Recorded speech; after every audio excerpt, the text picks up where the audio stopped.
আসসালামু আলাইকুম। কেমন আছেন সবাই? আশা করি আপনারা সবাই ভালো আছেন। আমিও ভালো আছি আলহামদুলিল্লাহ। আজকে হচ্ছে আমার ঈদ। রোজার পর তো সবাই জানেন সাক্ষী রোজা রাখতে হয়, তারপর মেনে অনেক প্রবলেমের কারণে অনেক রোজা ভাঙতে হয়। তো কালকে আমার ফাইনালি সব রোজা কমপ্লিট হয়ে গিয়েছে, তার মানে কি আজকে আমার ঈদ। তো তার জন্য আজকে দেখেন নতুন একটা ড্রেস পরে নিয়েছি, একদম ঈদের মতো করে রেডি হয়েছি। সিম্পল লুক, আমি যেহেতু ফেক কোনো কিছু পছন্দ করি না, আমি সিম্পল থাকতে খুবই পছন্দ করি। তার জন্য আমি আমার বোনকে কালকেই বলে রেখেছিলাম যে আজকে আমার জন্য স্পেশাল কিছু রান্না করতে হবে, একদম ঈদের মতো, যেন আমার ঈদ ঈদ ফিল হয়। তো চলেন দেখি আমার বোন আজকে আমার জন্য কি কি রেডি করছে। এই দেখেন আমার বোন আমার জন্য কাচ্চি রান্না করছে, তো আবার চিকেনের হায়দ্রাবাদি বিরিয়ানি। এখানে দেখেন বাসমতি চাল ভিজিয়ে রেখেছে, তারপর হচ্ছে এখানে পেঁয়াজ বেরেস্তা করে রেখেছে, দেন হচ্ছে পুদিনা পাতা ধনিয়া পাতা দুটোটাই নাকি লাগবে। আর এখানে হচ্ছে চিকেন রান্না হচ্ছে। ওয়াও, স্মেলটা কি বলবো, এত ভালো লাগছে, খেতেই না কতই না মজা হবে।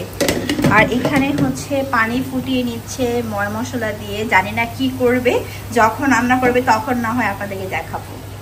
এই তো আমার বোনকে জিজ্ঞেস করলাম যে তুমি কি রান্না করছো, ও বলছে হায়দ্রাবাদি দম বিরিয়ানি রান্না করছে। তারপর ও বলল যখন ওর নাকি ঈদ হবে, ও ভার্সিটির জন্য রোজাগুলো রাখতে পারছে না, ওর যখন রোজা কমপ্লিট হবে ঈদ হবে তখন আমাকে বলেছে ওর জন্য ফ্রাইড রাইস রান্না করতে। তো দেখা যাক যখন ওর রোজাগুলো কমপ্লিট হবে, যখন ওর ঈদ আসবে তখন আমি কি রান্না করি, তখনও না হয় আপনাদের সাথে শেয়ার করব। আর এটা কিসের পানি?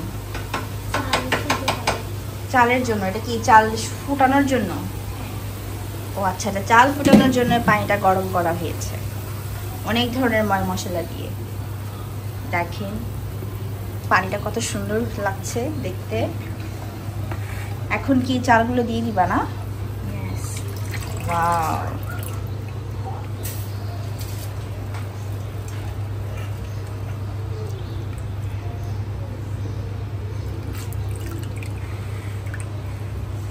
তো এখানে হতে থাক, আপনাদেরকে মাঝখান দিয়ে আবার এসে দেখাবো যে আমার বোন কত দূর রান্না বাড়া কমপ্লিট করলো।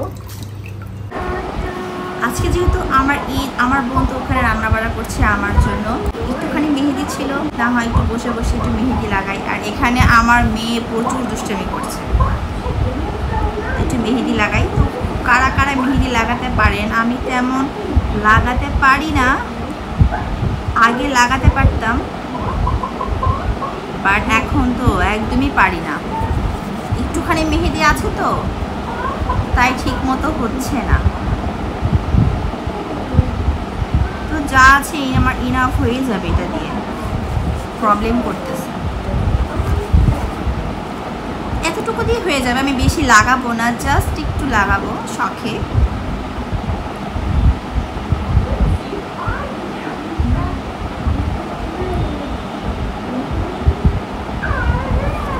কারা কারা সাক্ষী রোজাটা রাখেন, কাদের হয়ে গিয়েছে বা কাদের এখনো বাকি, অনেকে প্রবলেম করছে। দেখেন একটুকু লাগাতে পারছি না, শেষের মেহেদিগুলো মনে হয় প্রবলেমই করে, রাইট? তাই যতটুকু লাগাতে পারি,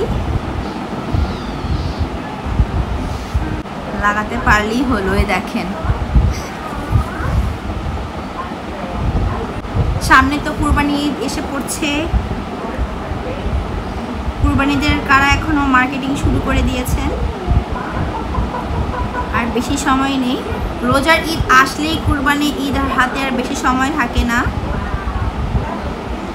আর এখন তো গরম তেমন পরেই নেই, সামনে তো অনেকই গরম বাকি আছে, কি হবে জানি না। সবাই বেশি বেশি করে হাইড্রেট থাকবেন, লেবু পানি খাবেন, গ্লুকোজ খাবেন, কারণ প্রচুর ঘাম হবে, দুর্বল হয়ে যাবেন।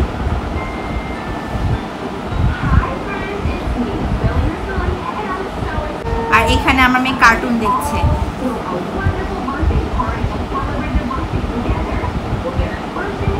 যাদের ঘরে ছোট বাচ্চা আছে তারাই বুঝবেন যে তারা কিভাবে এইসবের জন্য সময় বের করে।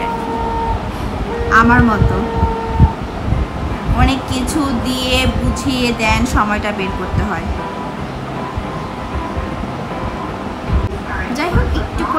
লাগিয়ে নিচ্ছি।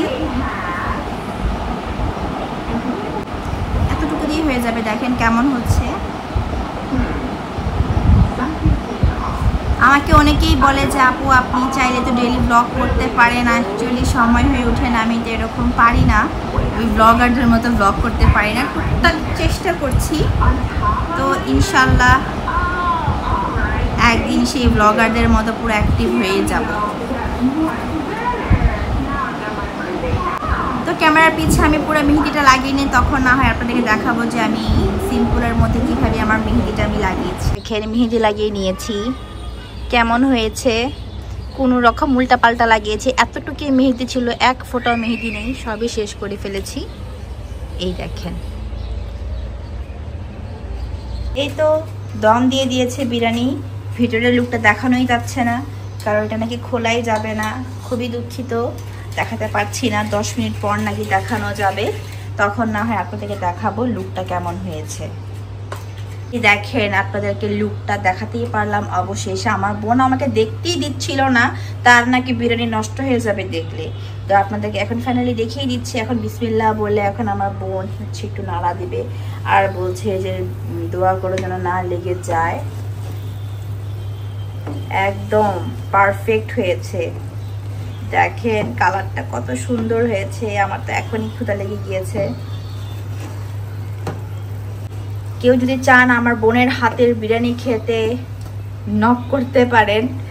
আমার বোনকে না হলে আমি বলে দেখবো না, আপনাদের জন্য যদি বিরিয়ানি রান্না করে তাহলে খেতে পারবেন, আর যদি না রান্না করে তাতে কিছু করার নাই। দেখেন কত সুন্দর হয়েছে। অবশেষে আমার বোন আমার জন্য বিরিয়ানি রান্নাই করলো। দেখেন কত সুন্দর হয়েছে। যখন খাবো তখন আপনাদেরকে রিভিউ দিব যে আমার বোনের হাতের হায়দ্রাবাদি দম বিরিয়ানিটা কেমন হয়েছে। এই দেখেন বিরিয়ানির ফাইনাল লুক। এখন খাবো, দেন আপনাদের সাথে একটু শেয়ার করব। কত মজা হয়েছে তাই না? না খেলে তো বোঝাই যাবে না। একদম ইন্ডিয়ান স্টাইলের হায়দ্রাবাদি দম বিরিয়ানি।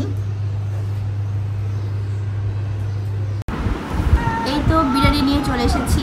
আমার বোন নিজের হাতে রান্না করেছে, এই দেখাচ্ছি আপনাদেরকে। জাস্ট অসাধারণ, একদম ইন্ডিয়ান স্টাইল। খেয়ে দেখি কেমন হয়েছে।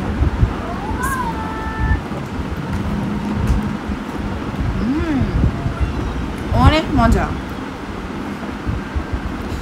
থ্যাংক ইউ মুস্কান, এত মজাদার বিরিয়ানি রান্না করে খাওয়ানোর জন্য। অনেক মজা হয়েছে, অনেক।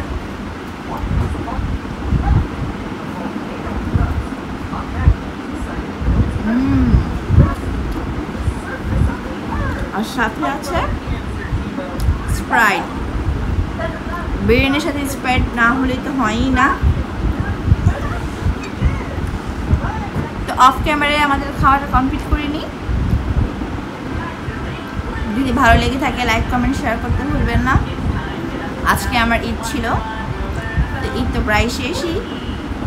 যদি আমার এরকম ডেইলি ব্লগ আপনাদের ভালো লেগে থাকে লাইক কমেন্ট শেয়ার করতে ভুলবেন না। ভালো থাকবেন, সুস্থ থাকবেন। আল্লাহ হাফেজ সবাইকে।